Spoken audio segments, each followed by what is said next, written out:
Deputy Assistant Secretary of State Joel Rubin, also author of the briefing book over on Substack.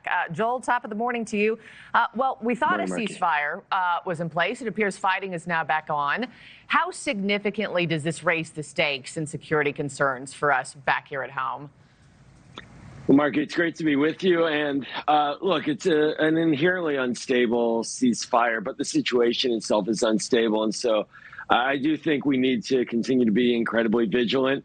For what was just discussed in your lead in here, all of us have really a responsibility to keep our eyes open.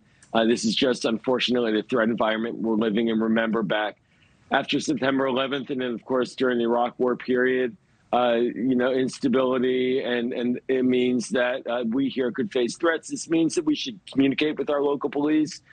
This means that we should be vigilant. And it also, frankly, means that we should not be scared and afraid. We should not stay at home and hide. We should go about our business and not let these kinds of uncertainties intimidate us. Yeah. U.S. Customs and Border Protection warning that the threat of sleeper cells or sympathizers acting on their own or at the behest of Iran has never been higher.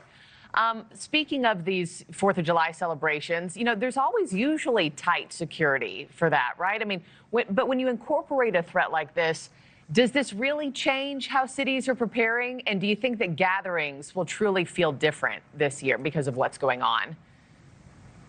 Call me an optimist. I think that we're probably going to end up feeling the same way in this 4th of July as we did in the last one. Of course, people are going to be a little more nervous, perhaps, and whatnot. But, the thing that I worry about are these sort of lone wolf attacks. And we've seen them in recent days, of course, many against the Jewish community in the past couple of months in Colorado in particular, and of course here in the Washington, D.C.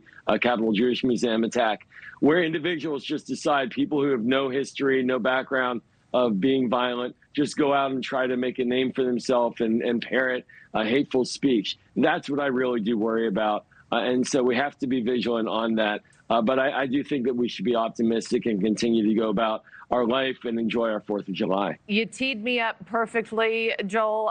Let me play some sound for you. NewsNation national security contributor and former FBI agent and CIA officer Tracy Schandler told our Leland Vittert that these sleeper cells have been here for years. They're just waiting for an opportunity to attack. This is what she had to say. The reality is that they are terrorists that are here in the United States who wish to do us harm. They're just waiting for a signal to do us harm. I think it's hard to determine where they are because I'm not sure that it's going to look like a September 11th style attack, if you will. I think we're looking at lone wolf types of attacks.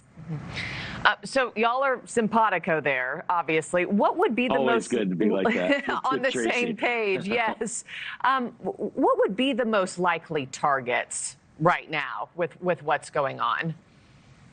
I think that if we're looking at targets that could potentially be backed by Iran or by a sleeper cell, it would be symbolic targets that potentially really demonstrate and show our pride as Americans and are symbolic of who we are as a people. And it could be flags. It could as minimal as that. And it could be convening areas where there may be events that are celebrating the 4th of July more overtly. But, I think this is the challenge always is in these kinds of fights and in these conflicts, one always looks for past examples to try to prepare for them.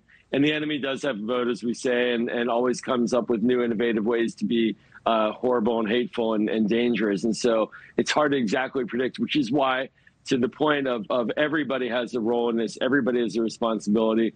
We should not just keep our guard down. We shouldn't be paranoid, but we should also be on the lookout. And if we see something that seems wrong or off, we should communicate that to law enforcement.